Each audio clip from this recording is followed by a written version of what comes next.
Alors nous voilà aujourd'hui sur une vidéo technique sur la machine à tricoter où je vais présenter la côte pêcheur ou Fisherman Rib en anglais.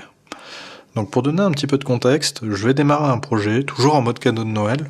Je vais faire un bonnet pour une copine avec cette laine, Erika Knight. Et je dois faire l'échantillon avant de pouvoir faire mes calculs pour le bonnet. Donc je me suis dit que j'allais filmer comment je fais l'échantillon pour montrer comment faire une côte pêcheur. Donc la côte pêcheur, c'est ce type de côte là. Ça nous fait une côte 1-1 où les mailles endroits sont quand même très espacées. Autre particularité de cette côte, c'est qu'elle est très extensible. Du coup pour un bonnet c'est parfait, ça va pouvoir s'adapter à n'importe quelle taille de tête, enfin quasiment. Et aussi, elle est très épaisse, du coup ça va donner bien chaud à la tête, pour l'hiver ça va être parfait.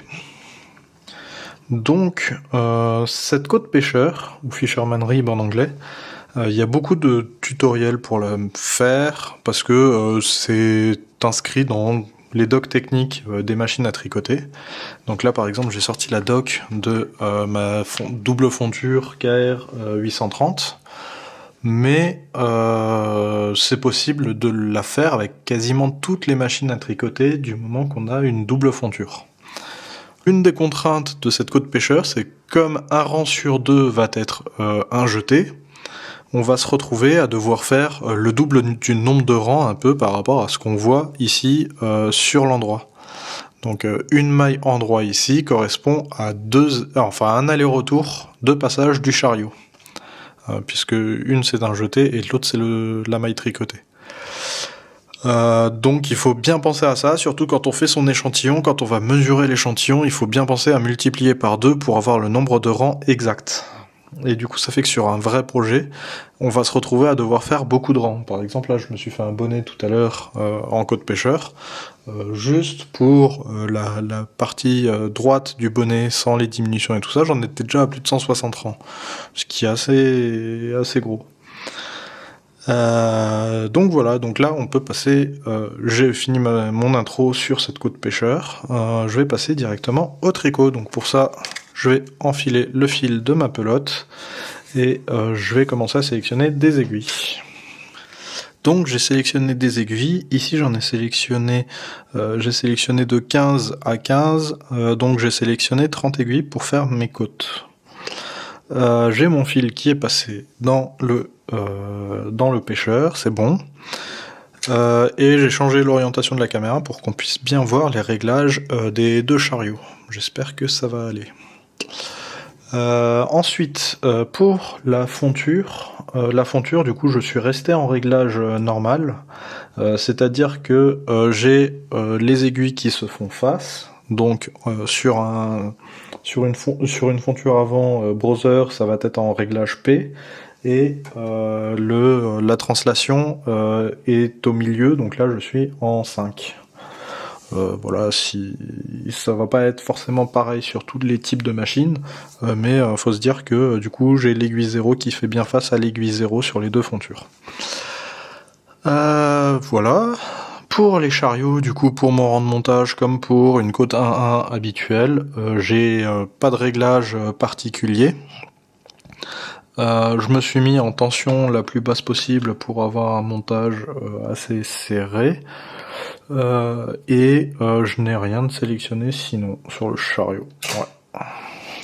Je pense bien du coup à lever ma sélection d'aiguilles en attente, puisque mes aiguilles je les ai toutes mises en position D. Donc je peux prendre mon fil et du coup je vais pouvoir faire mon premier rang de montage pour avoir le zigzag. Maintenant que j'ai le zigzag, je vais mettre le peigne. Donc là j'ai pris un peigne assez lourd, parce que je trouve que l'une des contraintes de la côte pêcheur, c'est que... j'arrête de parler en faisant un truc, sinon je vais faire des erreurs. Mais... Oui, la grosse contrainte de la côte pêcheur, c'est qu'elle nécessite beaucoup de poids, je trouve. Certainement à cause de tous les jetés qu'il faut faire. il faut que le tricot soit bien tiré vers le bas. Si le tricot n'est pas bien tiré vers le bas, les jetés, comme c'est de la maille, ça va être du fil un peu lâche, tant qu'il ne va pas être tricoté. Et s'il est lâche, il risque d'être pris dans les dents qui dépassent sur la fonture, surtout sur la fonture arrière. Et du coup, s'il est pris dans ces dents-là, au fur et à mesure, le tricot il ne va plus descendre, il va rester accroché aux dents. Ce qui va poser beaucoup de problèmes pendant le tricot. Ça m'est arrivé sur un échantillon déjà que le tricot ne descende pas, et donc là après ça foire et j'avais plus qu'à recommencer. Donc là maintenant j'ai trouvé la technique. Je charge vraiment bien en poids, j'ai ces poids en acier là ou en fonte, je sais pas trop. Et bon là sur un petit échantillon je vais en mettre qu'un seul pour tirer vers le bas, mais faut vraiment pas lésiner sur les poids. Ça tombe bien, c'est bientôt les fêtes, on va prendre du poids, c'est parfait. Hop. Donc là j'ai fait mon montage en côte, enfin pour les côtes 1-1, je vais faire mon premier aller-retour en circulaire. Donc là si on regarde mon chariot, voilà, je passe en densité 0, alors qu'avant j'étais au minimum. Je monte un petit peu pour avoir un montage un peu plus élastique. Je passe le hors-travail à gauche sur le chariot de la fonture arrière, et je fais l'inverse sur le chariot de la fonture avant. Et comme ça, j'ai mon premier rang de circulaire qui est fait. Je vais peut-être en faire un autre pour qu'on voit bien le chariot. On le voit mieux à droite. Allez. Voilà. Je fais ça uniquement pour qu'on voit mieux le chariot. Maintenant, on va pouvoir changer les réglages pour la côte pêcheur pour avoir des réglages qui ressemblent à cela, d'après la notice. Donc il faut que je me mette en tricot pour tricoter les mailles en attente. Donc ça c'est bon, je l'ai déjà. Tension 2, oui, avec ce fil là je vais pouvoir bien mettre la tension 2, c'est bon. NL, je l'ai déjà ici. Et ici il va falloir que j'appuie pour faire des jetés quand le chariot passe de droite vers la gauche. Et c'est l'inverse sur le chariot du bas. Donc là en mode P pour qu'il nous fasse des jetés, et ici pour sélectionner qu'il nous fasse bien les jetés de gauche vers la droite. Donc jeter ici, P et PR, hop, parfait. Tension, enfin densité 2, hop, 3, 2. Et puis c'est parti.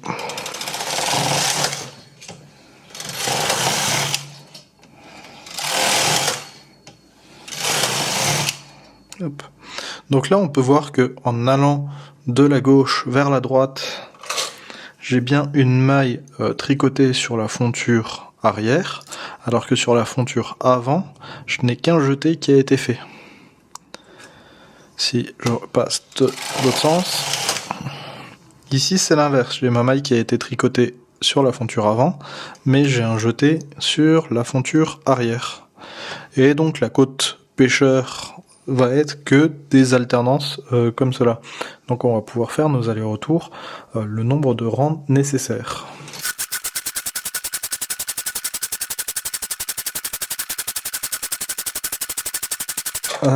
Du coup là, j'ai fini de faire mes rangs de l'échantillon. Je vais peut-être faire un aller-retour en côte normale à 1 pour éviter d'avoir les jetés, et comme ça je pourrais rabattre plus facilement mon échantillon.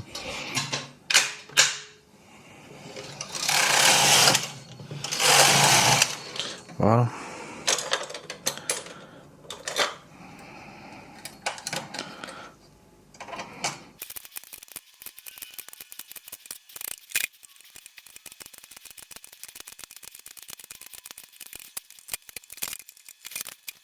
Et donc voilà notre échantillon qui a été tricoté. Donc on peut voir que la côte A1 en haut m'a quand même bien resserré cet échantillon, mais ça va pas m'empêcher, enfin ça me déforme pas trop l'échantillon, ça devrait aller pour faire mes comptes. Hop. Du coup maintenant plus qu'à bloquer, à mesurer, et je vais pouvoir me lancer dans mon bonnet. Voilà, j'espère que vous allez bien vous amuser avec ces codes pêcheurs parce que moi je les adore sur les projets quand même. À bientôt!